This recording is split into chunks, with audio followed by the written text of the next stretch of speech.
Welcome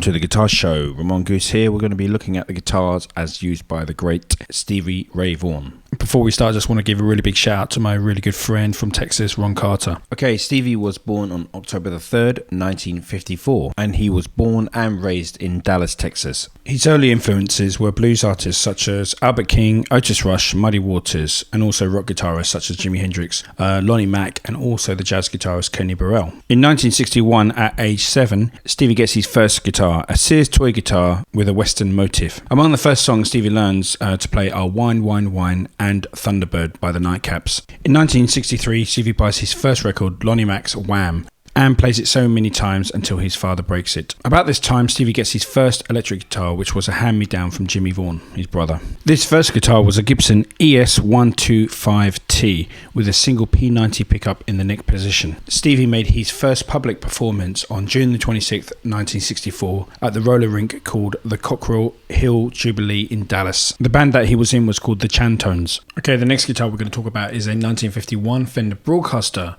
which belonged to Stevie's brother Jimmy Vaughan. So Jimmy gave the guitar to Stevie in 1966 at the request of their mutual friend Doyle Bramall. This was down to the fact that Stevie used to borrow and play Jimmy's guitars when he was off gigging, and Doyle Bramall came up with a solution that Jimmy give Stevie a guitar of his own. Jimmy actually carved the word Jimbo into the back of the guitar. This guitar has a serial number 0964, and it may have started life as an Esquire, and the yellow finish was actually removed by Stevie. Stevie used this guitar in his early bands, which were Southern Distributor, Liberation and Lincoln. He actually ended up trading it for a red 1963 Epiphone Riviera in the early 70s. Later on in his career, he'd actually tried to track this guitar down again, but unfortunately the person he sold it to had sold it on. In 1968, he bought a 1954 black Les Paul TV model, and he joined his first band, an R&B outfit called Blackbird, and began playing with his schoolmate Tommy Shannon in a band called the Chantones. Okay, the next guitar is a 1963 Epiphone Riviera, which Stevie first used in the band Blackbird. So here in this photo from 1971 with the band Picos, you can see Stevie Ray Vaughan playing the Riviera. He actually kept this guitar throughout his career, and it did actually make appearances every now and then at various concerts. The interesting thing about this photo here with the Riviera is Stevie has put a left and right-handed pickguard on the instrument. Now, I don't know if that came like it in the factory, but it certainly gives it a unique look. When asked why he wanted the Epiphone, Stevie has stated, "Well, Freddie King was everything to me, and I wanted to be like him with a hollow-body Gibson." According to various accounts, Stevie had already developed a preference for heavy strings. Okay, this next guitar is a 1960 Rickenbacker 360 Capri. This guitar was used around 1977 in the band Triple Threat Review. Also in the same year, during his stint with Hubert Sumlin as his sideman, Stevie eventually actually gave Sumlin the guitar as a birthday present. Okay, next up is one of the most famous guitars of all time. This guitar was purchased by Stevie Ray Vaughan in 1974 from Ray Hennig's Heart of Texas music shop. This is a quote from Ray Hennig about Stevie visiting his shop. "When he came in, like every other day, we had a long row of guitars, and he wouldn't take them off the hook. He'd simply walk down and feel them, and look at them, and move on to the next one. He stood there and looked at that old thing, and I thought, oh no. And then he reached down and felt it, just like he always did. Then he took it off the hook, hitting some licks on it. He said, 'Ray, where'd you get this?' I said, 'Stevie, you have got to have picked the biggest junker on the wall.'" Stevie Ray Vaughan called it number one, and it's basically an American Fender Stratocaster with 1959 pickups, a 1962 neck, and a 1963 body. The guitar's previous owner was a Texan musician, Christopher Cross, who had the famous hit Sailing. Hennig from the guitar store basically said that Christopher Cross wanted something beefier and traded the Stratocaster for a Les Paul. Now, apparently the guitar store had actually lent Stevie a loaner guitar before Stevie purchased number one. By all accounts, number one was actually quite well worn. The original neck on this guitar has a thick D-shaped profile with a 41mm nut width. The fingerboard radius would have originally been 7.25 inches, but that eventually came down to 10 inches as a result of the refret jobs by René Martinez. And the frets were normally Dunlop 6-100 fret wire. Stevie fitted the guitar with a left-handed tremolo system. This was so that Stevie could replicate the vibrato techniques of Jimi Hendrix.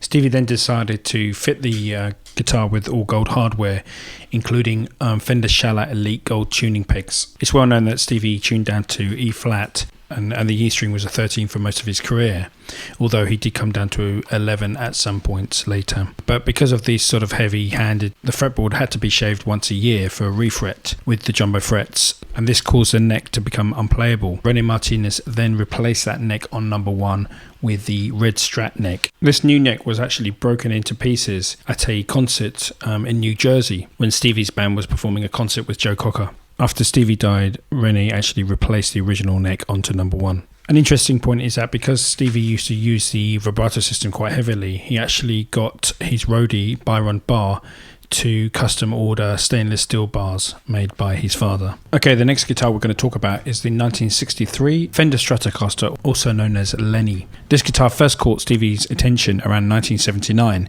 when he went with a couple of friends to a pawn shop in Austin, Texas. Unfortunately, it cost $350, which at the time he couldn't afford. That didn't stop his wife then, Lenora, who talked to a couple of Stevie's friends to cash in $50 each, so they could give it to him as a birthday present. The plan worked out, and they presented the guitar to Stevie on October the 3rd, 1980 at Steamboat Springs, the nightclub he often played at. So the guitar was originally a 3-tone sunburst with a rosewood fingerboard. It was refinished by the previous owner with a dark natural colour, and it had an artistic inlay behind the bridge. Stevie actually replaced the neck with a mid-50s style maple neck given to him by Billy Gibbons. He kept the tremolo arm pickups in the original condition, but added his signature and initials on the neck plate and the pickguard. The guitar also has Mickey Mantle's autograph on the back of the body, who signed it in 1985 when Stevie was invited to play the national anthem at Houston Astros season opener at the Houston Astrodome. Stevie recorded two of my favourite songs on this guitar, which are Riviera Paradise and of course Lenny. Okay, this next guitar is a 1959 Fender Stratocaster, also known as Yellow. This guitar was actually owned by Vince Martell from the band Vanilla Fudge. Vince actually sold it to Charlie Wurz of Charlie's Guitar Shop in Dallas. Vince Martell had actually hollowed the whole guitar out in order to mount 4 humbuckers, but Wurz removed those and installed a new pickguard in which he placed a single Fender single coil pickup in the neck position. He also painted the whole of the body yellow and installed a Charvel brass tremolo system. Charlie gave the guitar to Stevie in early 1981 and added the SRV stickers where the 2 pickups would normally be placed under the strings. This guitar can be heard on the songs Honeybee, Tell Me, and also on the live DVD, Live at Montreal, for the last song in the set, Collins Shuffle. The guitar was stolen in 1985. In late 1983, Stevie purchased another guitar from Charlie's Guitar Shop. This was originally a 1962 Sunburst Fender Stratocaster, although Charlie had actually got it repainted by Fender in Fiesta Red as a custom colour option, hence the guitar being called Red. The guitar remained pretty much stock until 1986 when a left-handed neck was installed and the SRV stickers were applied to the pickguard. In 1989, the neck on number 1 was actually unable to withstand any more refret drops, so that was replaced with the original neck from Red. This next guitar is called a Hamilton Lucktama Stratocaster. This was a custom Stratocaster style guitar made for Stevie by James Hamilton in Buffalo, New York. It was presented to Vaughan by James as a gift from Billy Gibbons on April the 29th, 1984. This guitar features a 2-piece maple body and 3-piece neck-through body design.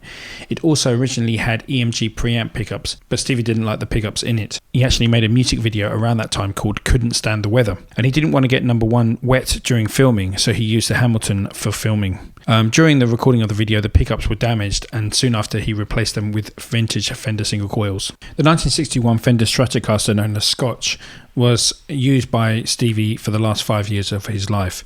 He'd actually acquired this guitar in the fall of 1985, and it's said to have been bought in either Baltimore or Norfolk, Virginia.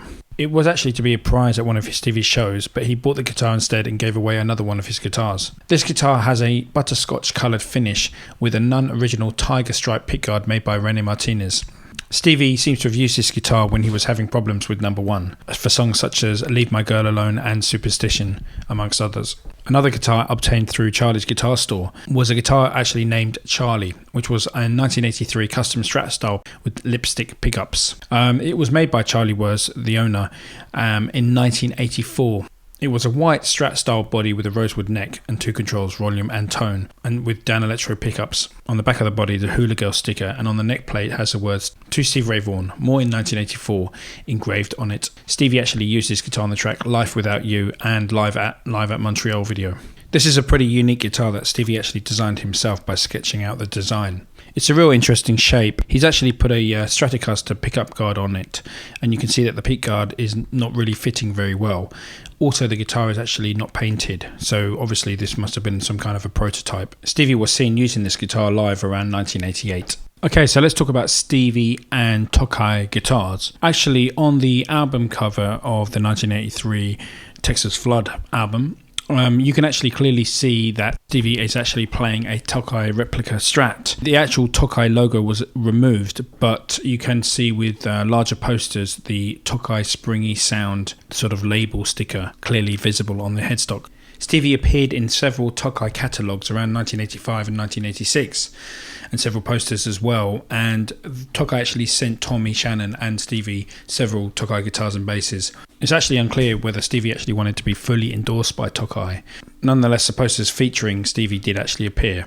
Another interesting thing to note is that Stevie is also playing a Tokai on the cover of Live at Carnegie Hall album cover. The guitar actually appears to be red with a rosewood fingerboard. Now, whether or not that's a Fender or Tokai, I don't know, but maybe in the comments you could let me know. Around 1982 and 1985, as part of his touring rig, Stevie used 1958 Gibson ES335. This was actually a present from a friend. And the guitar is quite interesting because it actually has a green finish on the inside. Apparently only 500 of these actually had that green finish applied to them.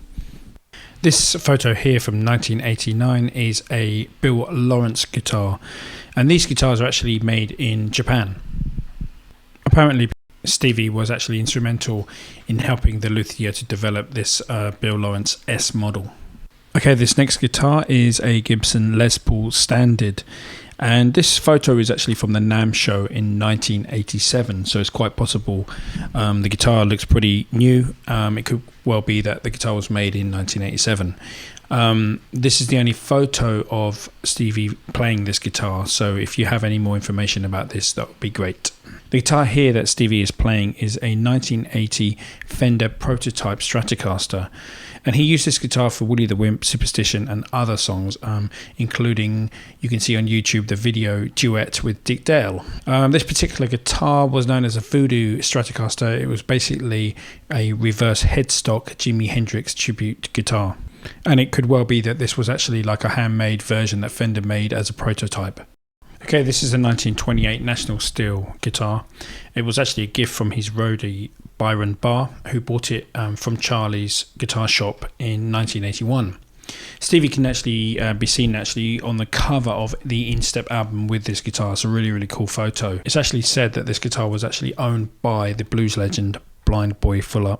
This is a guitar which was quite well known actually. This guitar here is a Guild JF65112 12-string guitar. Stevie used this on MTV Unplugged, and the actual guitar belonged to Stevie's friend Timothy Duckworth. He recalls that Stevie's hands were so strong that he actually cracked the neck. Quick mention about this guitar: this is a Gibson Johnny Smith, and this was used to record Stang's Swang. Okay, last but not least, we're going to talk about a 1960s Danelectro double neck. This started life as a 6-string and a 4-string bass guitar, but Stevie actually had this modified so it was a 6-string guitar and a 6-string baritone guitar. This guitar was used on Stevie's final tour, and there's actually footage of Jimmy and Stevie playing this guitar both at the same time. Many thanks guys for watching this video. This is Ramon Goose here signing out. Take care, see you soon.